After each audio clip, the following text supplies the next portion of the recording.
All right.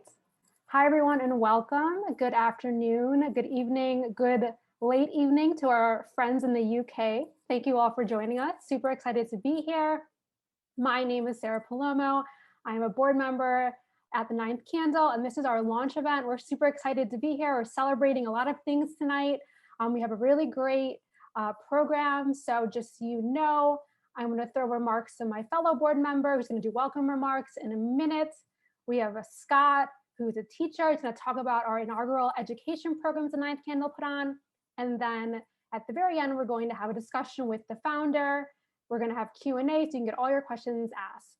And again, thank you all for being here. A big welcome. We are very excited to have you. I know, I hope folks who are in the Midwest are staying dry. The snow has started. Folks on the East Coast, I hope you're prepared for the winter storm to come. All right, so it's my pleasure to introduce the next and first speaker of the event. Her name is Dr. Aubrey Daniels. We go way back to our time at University of Pennsylvania. She is now doing very cool things. She is a professor, but I'm going to let her introduce herself properly. So fellow board member, Aubrey Daniels. Hello, everybody. As Sarah said, my name is Aubrey Daniels. And first, I just want to say thank you for taking the time to be here tonight. And thank you so much for having me, Luke and Sarah. So yes, I am an assistant professor of counseling at Rider University, where I'm a member of various diversity, equity, and inclusion committees.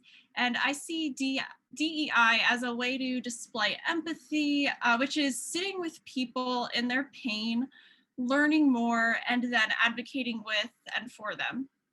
So regarding the Ninth Candle, I'm currently a board member. And to me, being a board member means actively being an ally, seeking out information, learning, supporting, and raising awareness in the different spaces that I inhabit.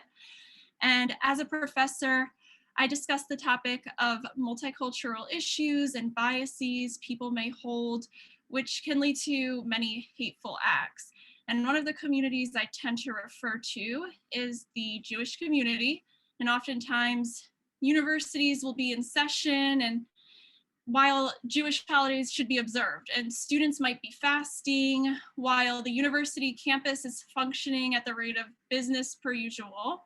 And I encourage my students to recognize that this is definitely an issue, and minority cultures are ignored and sometimes seen as invisible, and anti-Semitism can be in the form of ignoring, but also in the more overt anti-Semitism that occurs in the world every day. And I look forward to my time on the board where I can continue to listen and figure out ways to be a better advocate. So that is all from me, and thank you so much once again. Great, thank you, Aubrey.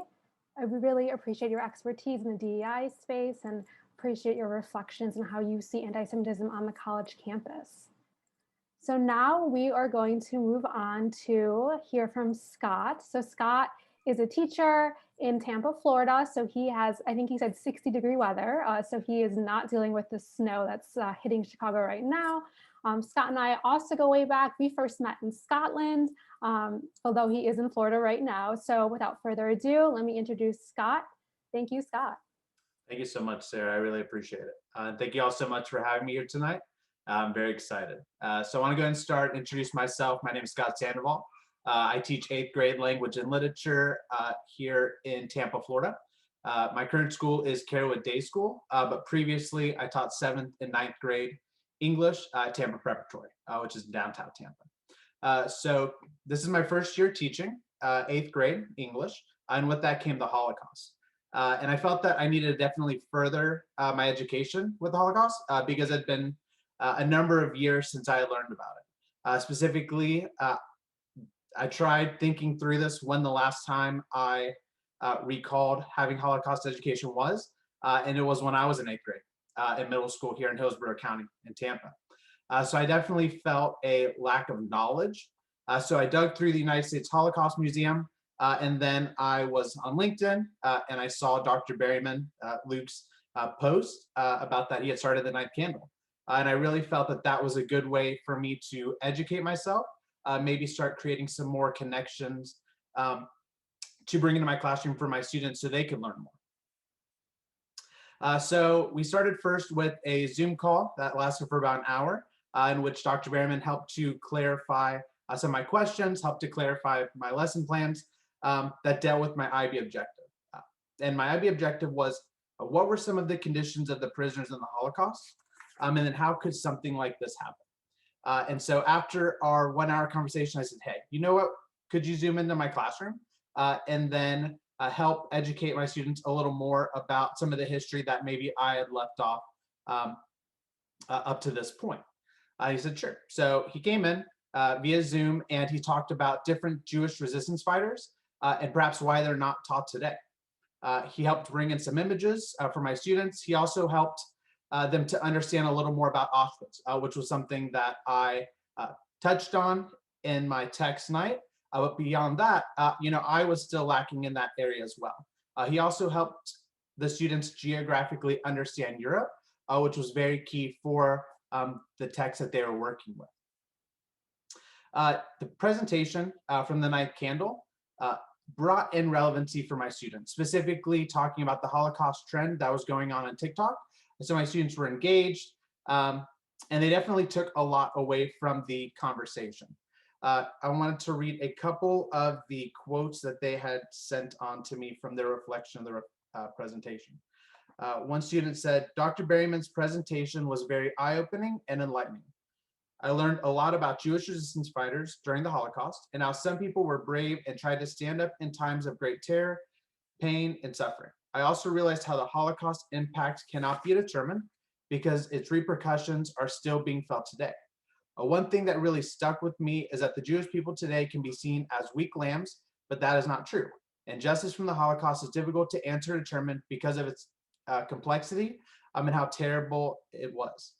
Another student said, I first learned about the rebellions in some of the camps, including Auschwitz. I also never knew that most of the Nazi soldiers were never even punished. And then finally, one of my students said, during this presentation, I learned that there were many brave Jewish people who tried to fight during the Holocaust. Another thing I learned is that pop culture often misinterprets history, which includes the Holocaust. Timeline-wise, it wasn't much on my end. Dr. Berryman, the Ninth Candle, did wonderful. Being able to create this educational lesson for my students, being able to connect with them, being able to engage them, and really help them understand not only how terrible this event was, but also what is their responsibility to continue to discuss it as students.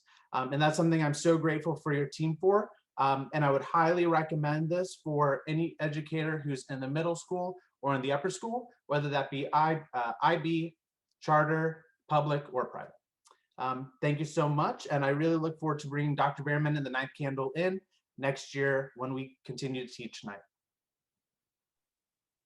Great.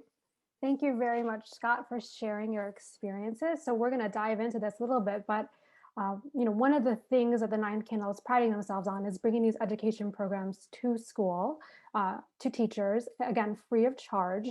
And as you heard, Scott was our very first education program. So thank you so much, Scott, for sharing your reflections and for inviting us into your classroom virtually in Tampa. And so now I'm going to go ahead and introduce our founder, Dr. Luke Berryman. So Luke, go ahead and say hello. And please, Luke, give us a little background about who you are, maybe where you're coming from, why you started Ninth Candle. Let's jump right in here. Okay, thank you, Sarah. And let me begin by saying thanks, not just to you and to Scott and to Aubrey for being here for this really exciting event, but for also to everyone who's tuned in. It's so exciting to know that so many people in so many different places around the world are sharing this moment with us. So yeah, my name is Luke Berryman, and I'm the founder of the Ninth Candle. My academic background is actually in music. I wrote a PhD on the use of Richard Wagner's music in Nazi propaganda. at King's College London, and that was I think that was my entryway into this field of study, Nazi Germany and the Holocaust. As well as that kind of professional commitment, I also have a personal connection to those events, as my mother's side of the family is Jewish. So it's a mix of the personal and the professional for me. After I'd done my PhD, I went into working in education, and I had kind of a meandering career in education. I have taught in universities, so I've worked with undergraduate and master's students, but I've also worked in secondary schools and over here in the US in K through 12 schools. So with every age group and with every context, I've been working as an educator, and I also worked for a company that ran study abroad programs, and that gave me an opportunity to connect with hundreds of students in dozens of countries spread across 3 continents, and you know, meeting with teachers and students in places like that. It's you know, it was years worth of asking questions and discussing these issues with people that helped me to crystallize ideas in my mind that eventually gave birth to the ninth candle. Great, thanks so much. Look, I know we're going to dive a little bit into the ninth candle and how it differentiates from maybe other existing nonprofits that are out there. So let me just take a moment, pause, and say, please go ahead and submit any questions, because we definitely want to address them. But let's begin. Let's back up a little bit. So, you know, Luke, thank you for sharing your background with us. Let's talk a little bit about the state of Holocaust education in the US, right? So why is there a need? You know, why do teachers like Scott want to invite in the ninth candle to their classroom? Right, yeah, that's a great question. And I think that the state of Holocaust education, or maybe I should say Holocaust knowledge in the US, is in a very strange moment right now. And that's because there's this contradiction at the heart of it. So on the one hand, we are more interested in the Holocaust than ever before. There are new Holocaust museums opening up all around the country. There's one in Scott's neck of the woods in Orlando, Florida, that's opened just recently. There's another one in Cincinnati, Ohio, that's opened within the last couple of years. Anyone who reads Holocaust literature or keeps their eye on movies and novels and things like that will know that there is an ongoing slew of movies, books, TV shows about the Holocaust. So in one sense, we're more interested in it than ever before, and we're more exposed to it than ever before. But then on the other hand, there is no denying that our collective knowledge of the Holocaust is declining, and there are objective facts to back that up. In September last year, the Claims Conference ran a massive, very ambitious 50-state survey of Americans aged 18 to 39 to find out what they knew about the Holocaust, and the results were genuinely shocking. I think for people, even people who knew the field really well, it was a jarring moment. They showed that nearly a quarter of the respondents believed that the Holocaust was exaggerated, or that it was even a myth. 1 in 8 were unsure of whether or not they'd even heard of the Holocaust, and half of the respondents couldn't name a single Nazi camp or ghetto. Similar surveys have been done by the American Jewish Committee as well, and the results are very similar. So like I say, the state of Holocaust knowledge in the country at the moment is in this strange position, because on the one hand, interest is going up, but on the other hand, knowledge is going down. And that's a difficult nut to crack. For me, I think the answer, the explanation, is that knowledge depends on education and not on memorialization. So we're doing a lot to memorialize the Holocaust right now, but the state of teaching, there was an article in the New York Daily News earlier this month that described it as being wildly insufficient. And there are 34 states in the Union that have no mandate whatsoever for the Holocaust to be taught in schools, which means that for the vast majority of Americans, it's perfectly possible to go all the way through K through 12 without ever being taught anything about the Holocaust. And if you couple that, if you kind of pair that educational vacuum, if you like, with this interest in the Holocaust, then what you get is people turning to pop culture as the kind of first source of information for the Holocaust. And with its imperative to entertain, pop culture will always blend historical reality with fiction, and that is the way that myths are made. And on the, you know, that has more than one consequence. It means that the same material, the same story just gets endlessly recycled over and over and over. It gets more entrenched in our kind of collective consciousness.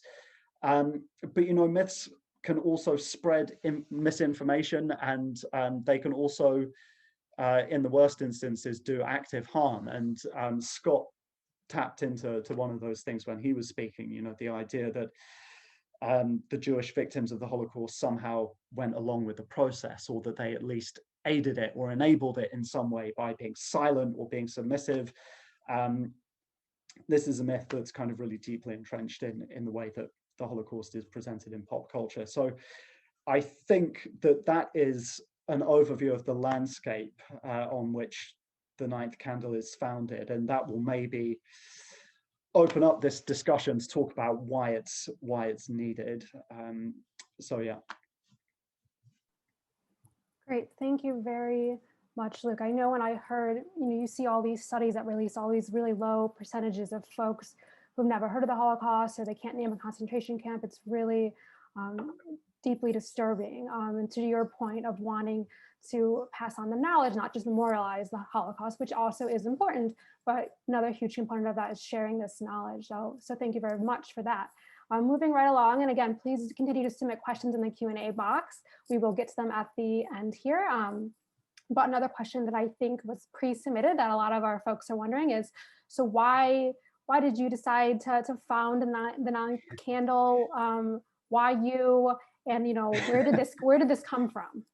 Okay, so well, I think that with my background, I had aspired to establish something that would help to improve Holocaust education in the country, that would make it easier for educators to impart knowledge about the Holocaust, and that would also maybe enliven students and bring them into the study of the subject somehow. And you know, the kind of the pairing with that was watching anti-Semitic incidents in the country just tick upward over the years, a kind of sense that the situation was getting worse and worse, or maybe that the need for something like the Ninth Candle was growing more urgent. And the more that I thought about it, the more it seemed to me that the existing ways of addressing anti-Semitism in the country simply weren't working. And then when I began discussing this with educators, the many educators that I met all around the world in my previous job, and the many students, you know, that I'd met, and also the students for whom I was responsible, I had this nagging feeling that actually maybe I was tapping into something, that there seemed to be this collective sense that actually what we have at the moment is simply insufficient.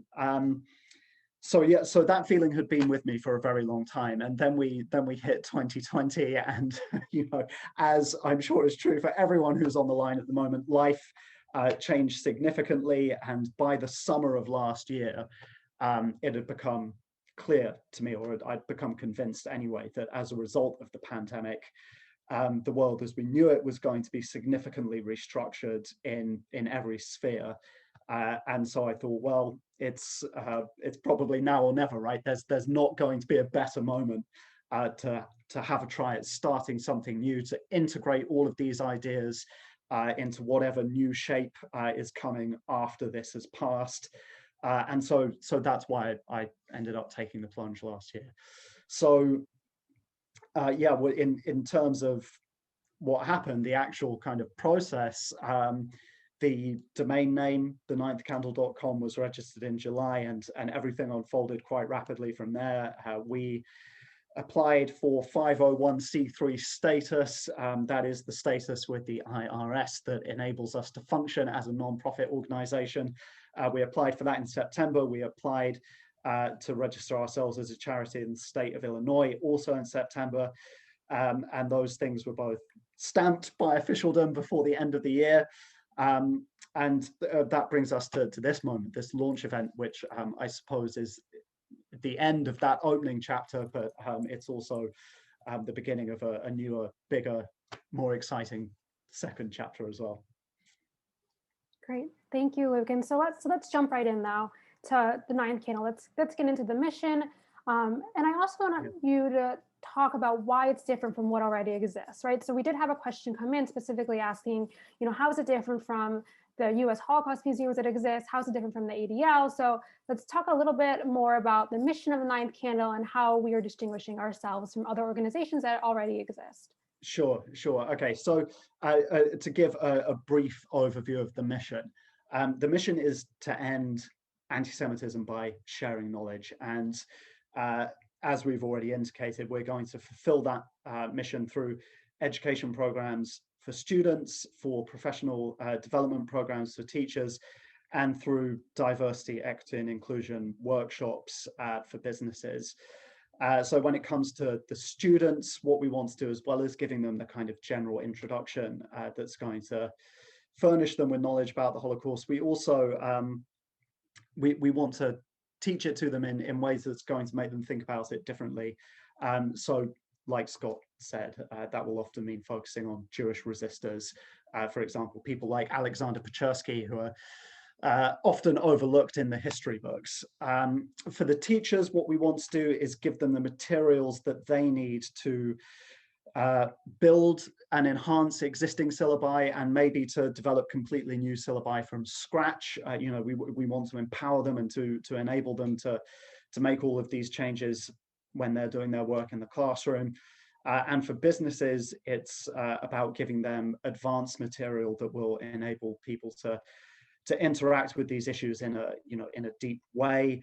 And we also want to be on hand to help people respond to specific incidents that might happen in the workplace. So getting on to what makes the ninth candle different, because absolutely, there are a lot of organizations out there that are already doing their utmost to address anti-Semitism in the country. And for me, I think there are four things that really characterize us and that I hope in the long run will make us unique as well. And I think one of those things is perhaps out in front in terms of how important it is. So the first three, one is that we treat anti-Semitism as a symptom of a failing society, as a society that's broken in some sense. So we are determined to reject the idea that anti-Semitism is a Jewish concern. We think, and also that anti-Semitism is something that can be treated in isolation. We think that anti-Semitism is a failing of society as a whole, and that it's symptomatic of deeper problems. Which brings me to the second thing that leads us to really embrace diversity ourselves and inclusion. Again, we want this to be a cross-community effort that pulls in people of all faiths and none, that pulls in people from every different corner and quarter of society, because the only way that we're going to be able to address this problem and all of the other issues that are attached with it is as a community that's together. And then the third thing is that we are very committed to using non-combative language. So for the ninth candle, anti-Semitism is something that needs to be ended. It is not something that we wish to tackle or to fight. We are resolute in rejecting the language of the aggressors. Now that shift in tone might seem like something that's relatively minor, maybe something that's even trivial, but actually I'm of the belief that if we can shut down that type of aggressive combative language, that it will open up the channels that are going to be necessary for better Holocaust education to enter into schools and into communities. So that's the kind of first three things. And the most important fourth thing, I think, the kind of the fourth element behind the ninth candle, is that we want to make a fundamental shift in the way that the Holocaust is taught. And that shift is going to unfold from the premise of all of our programs being built around the premise that Jewish people are survivors. I think that this is going to open a door for us, first of all, to paint a much more three-dimensional portrait of Judaism as it existed in Europe in the first half of the 20th century. And it's also going to open the door for us to maybe change the way that people see Nazism as well, because it will help us, I think, to underline the failures of the Nazi system. When programs or educational efforts are built around the opposite premise, the premise of Jews as victims, I think inadvertently what ends up happening is that, first of all, the Jewish people become this kind of homogenous block where individuality just kind of fades out and everybody becomes interchangeable, and we just end up thinking of the Jews. And there's no kind of differentiation or any kind of gradation or shading of that people and their contributions, their many contributions to European culture gradually get sidelined and just kind of fade away. The other consequence of building from the premise of Jews as victims is that the Nazis end up seeming like cool, efficient, organized killers. And the portrait that you get of the Nazi party is something that's very mechanical and something that's not really driven by ideology, but is just kind of operating like this, self-sustaining engine. And that's very, very far removed from the truth. So when the Nazi party held the famous, infamous Wannsee conference in 1942, they estimated that there were 11 million Jewish people in Europe and Russia that they aimed to exterminate. And that phase of extermination, which we now generally call the Holocaust, was just the first step. They had a much bigger plan, the general plan for the East, they called it, which of course never lived to see the light of day, but they had this much bigger plan to exterminate upwards of 30 million people in this wholesale ethnic cleansing and reshaping of the European continent. And they failed. They failed. And part of the reason, at least part of the reason, not the only reason, but part of the reason that they failed is Jewish resistance. And so that is something that the Ninth Candle is very committed to injecting into syllabi and the way that this issue is taught in schools. And another reason that they failed is the internal chaos that characterized their party from the very, very beginning, from the earliest days in the 1920s. The British professor Ian Kershaw, who wrote an absolutely fantastic biography of Hitler, came up with this memorable phrase, working toward the Führer, to describe how Nazi Germany works. And a very short definition, very short explanation of working toward the Führer was that people who are at the top of the pyramid, people like Hitler, would speak in these very vague, fuzzy, outlandish terms, and then their subordinates would be left to improvise actions to come up with the most dedicated, the most pleasing possible realization of these kind of very obscure orders. And that led to this chaos. It led to this sense of competition in which they're all constantly trying to outdo one another. It leads to this very unique political system where they are just weighed down by their own bureaucracy because there are so many different departments that have been set up. These are all of the things that the Ninth Candle wants to bring to the forefront when the Holocaust is being taught. So I think that this basic shift, this commitment to beginning from the premise that Jews are survivors, is going to enable our education programs to get away from the most persistent myths, the most harmful myths about the Holocaust, and hopefully that is going to be a sea change in the way that this issue is taught in schools. And I think also another thing that's very important to the Ninth Candle is that the contributions that the Jewish people made to European culture, which, by the way, long outlasted the Second World War, despite everything that happened. Those contributions need to be celebrated. They need to be shared. People need to be able to feel that Jewish culture, as it lives now, is something that survived that period, and they need to be able to feel that they can participate in it. And so that kind of element, as strange as it may sound to be talking about celebration and that kind of enjoyment of culture in the context of Holocaust education, for the ninth candle, it's going to be an important ingredient in what we do. So I hope that outlining those four things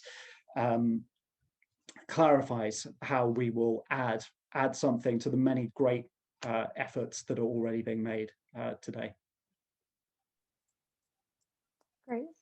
Thank you, Luke, for that explanation. I'm going to give you a timeout, just give you a chance to catch your breath there, because we do have a question for Scott. So Scott, going to throw this your way. So it's coming from a teacher who is based in Boston, and she's asking, Scott, did you receive any pushback from your school or families at the school, so parents of students, for wanting to teach about the Holocaust, for wanting to bring in the ninth candle?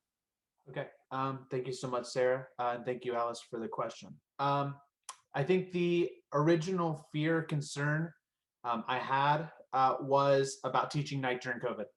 And for those who've read Elie Wiesel's text Night, it's quite heavy in a lot of ways. And there definitely was a concern by myself and a few others about how would that impact our students during this time period that's already very stressful, very anxiety driven. It's very difficult and different for all the students. And in Florida, we're all in person. Most of the schools are all in person. So our students have been going back from August, and we're practicing best practices, but there's still a level of anxiety. And so that was my main worry, my main concern going into my unit was, how was I going to be able to help my students learn, and then also have them read the text and try and make sure I'm checking on everyone and not receiving any large pushback from concerns. And I guess the first way I start off is that I'm at an Ivy World school. And it's very big into understanding different opinions. And so, I brought my concerns to my admin and said, I'm planning to teach night. It's been taught every year previous to this. I know this year's a little different, but I'm going to be very thoughtful. I'm going to go slow. I'm going to, make sure my students are understanding. I'm going to make sure that they're in a good place as, we go through each section. I also taught night in class, so that if there were any kind of concerns or fears or anything, that they didn't leave, the classroom feeling overwhelmed or anxious or nervous in any way. My school has definitely taken a stance to combat, hatred or these kind of ideas that go against, what we're talking about here tonight. And so, I didn't really receive any major pushback, but I definitely took proactive steps by going to my administration, by being thoughtful, both because of the content, but also just because, we're living in a different world this year. Great. Thank you very much, Scott, for answering that question. And Alice, if you have a follow-up, please feel free to go ahead and put it in the Q&A. I'm still taking questions. So this next question is really concerning, it'll be for Luke. So Luke, you're on deck. It'll be concerning sort of the future of the ninth candle. So what are the plans, right? So how are you planning to expand? And there's a couple questions, quite a few actually, in the Q&A box, asking if there's going to be policy advocacy. Are we going to push for any type of policies around education, around Holocaust education? So that's sort of one question, but more broadly, wanting to hear the future plans of the ninth candle. Okay, yeah, thank you. So I think what's coming up next, well, over the last 6 months or so, like I said at the beginning, we've gained our status as a 501c3 group and as this registered charity, and that in itself is is a really big achievement, and something for everyone who's on the board to take a great deal of pride in. We've built an online platform. We've had those first education programs. What we want to do next, so we've kind of built this platform. What we want to do next is turn it into a presence. We want to become a leading voice in this push for better Holocaust education. So for 2021, what's coming up next is to open ourselves up to as many education programs as possible. So right now we are in contact with a lot of schools and a lot of teachers all around the country. We've actually had contact from a couple in Europe as well, which is fantastic. And we're in negotiation now to bring those programs into schools and to just open these up. And I think for the next 6 months, that's going to be the focus, is building up this body of teachers out there like Scott, who are prepared to come and do things like this, who are prepared to to support the Ninth Candle and to speak on its behalf, and to create a community. That's what we're aiming to do, is create a community around the Ninth Candle. So that's what's coming up next. Great. Thank you very much. Was there a second part to the question, Sarah? Yeah, thank you very much. I was going to just touch on, again, like I said, quite a few people wanting to know if we're ever going to push, policy advocate. Okay, yeah, and that's a really good question. So thank you for reminding me, because that is a good question. So the most important thing to say straight off the bat with that one is that as a 501c3 organization, there is only a certain amount of lobbying that we could ever do, or I should say rather, that the lobbying would have to be done in a very specific way. Besides which, we are very committed to being non-partisan anyway. I think that people hopefully will have picked that up from what I was saying earlier, that it's all part of this kind of non-combative drive. We want to be non-partisan. So there are rules around lobbying, but what we do want to do absolutely is target these 34 states in which there is no mandate for the Holocaust to be taught. There's also a 35th state, Arizona, that has only just introduced a mandate for the Holocaust to be taught. So I think there are a lot of teachers out there in that state looking for help right now, because they need their history syllabi to be significantly revised. So I'm hoping that we're going to be able to help out there too. So yeah, that's absolutely going to be a focus for us, is trying to level out the playing field across the country, which sounds terribly ambitious, but it's what we want to do, because the only other alternative is that we go to states that already have mandates to teach the Holocaust, and in some of those states they have excellent Holocaust programs that already exist. And I'm very wary, as someone who's founded an organization of this nature, I'm very wary of ending up preaching to the choir effectively. We don't want to spend our time reinforcing messages that people are already being given. We don't want to spend our time doubling down on students who've already been taught all of this stuff. Of course, it's important that we have connections with those schools and those teachers, but for me, I want to get straight to those states where kids aren't taught anything about the Holocaust at all. That is what will affect this sea change nationwide. And yeah, it's a big ambition, but that's definitely the end goal for the Ninth Candle, is to focus on those 34 states and hopefully make a change. Excellent. Thank you, Luke, for addressing that question. I know our attendees, I'm sure, appreciate it. So before we wrap, one final question for you, Luke, and that is a question that I hope is on a lot of our attendees' minds. How can they get involved? What are the options for folks in the audience? The questions coming in, some are teachers, some are non-teachers. So let us know what we can do. Okay, well, I mean, the first thing to say, absolutely, again, is to thank everyone for for attending this event in the first place. You know, it's your interest that enables us to hold an event like this. And so I think if people are looking to get involved in the mission, if they like what they've heard and they think that, you know, this is something to which they can contribute at this stage in our evolution, we need our voice to be amplified. We are, you know, like I said, we're ambitious, we're determined, we've got a vision, we've got a mission and an idea of how we want to accomplish it, but we are still a very, very young organization. We are in our infancy. These are the early days. And if we're going to make it, we are going to need people to champion us. And that can mean something as simple as telling your friends, your family, your colleagues, hey, have you heard about this group? So if you visit our website, for example, we have a newsletter. You can subscribe to that newsletter.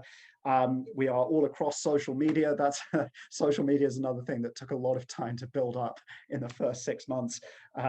So social media, Instagram, Twitter, Facebook, LinkedIn, there are all of these different outlets where people can connect with us and encourage your friends to connect with us as well and help us to build that presence. If you are a teacher and you would like to get a program, then please drop us a line at info@theninthcandle.com. We'll send out all of the different ways you can get in touch with us at the end of this as well. Or maybe you know a teacher, maybe you know a headmaster or a headmistress, maybe you know a school superintendent, someone who would be interested in bringing these programs in, someone who might want to hear about how they can augment their Holocaust education programs. Maybe you know a business, where somebody might like to have a D&I workshop. So I should say that the reason that we use that language, workshop, rather than program for business, is because we're aware that businesses sometimes, you know, that these are busy people leading busy lives. They might be looking for something that can be fitted into a 20-minute coffee break. And you know, the Ninth Candle will not shy away from that challenge of fitting something meaningful into a short, sharp slot that can be delivered for a business. So those are the ways in which the audience can help. But like I said, just by attending this event, you've already done so much for us, and we are immensely grateful that you are all here to share this moment with us. Thanks, Luke. Let me just have Scott say a couple final remarks to the teachers. And teachers, thank you again for being here and for asking your questions. Thank you. Thank you so much, Sarah, and thank you all so much. Alice, really appreciated your question. And I just wanted to follow up, you know, on your comment. I'm more than happy to speak, you know, on behalf of my experience with the organization to any headmasters, superintendents, principals. You know, I'm not sure if you're in an independent school, IB school, charter school, public school, but I'm more than happy to talk on my experience, talk about, you know, my objectives going in, and then also talking about what my students gain from it. And any way I can help support and help bring in this type of education, I'm more than happy to do that. All right. Thank you very much, Scott. And so a big thank you to all our panelists. So Scott, Aubrey, of course, Luke as well. So we are going to wrap here. We really, really appreciate you spending, you know, this time with us. Again, I know folks, different hours for different people. There's different time zones here. Please feel free to email us if you have any additional questions that did not get answered. Please don't hesitate to reach out now in the future. We are a young organization. We are celebrating our milestones. You know, we are flourishing, but we still have a lot to do. So we appreciate your support and we appreciate your time tonight. So thank you all very much. Good night.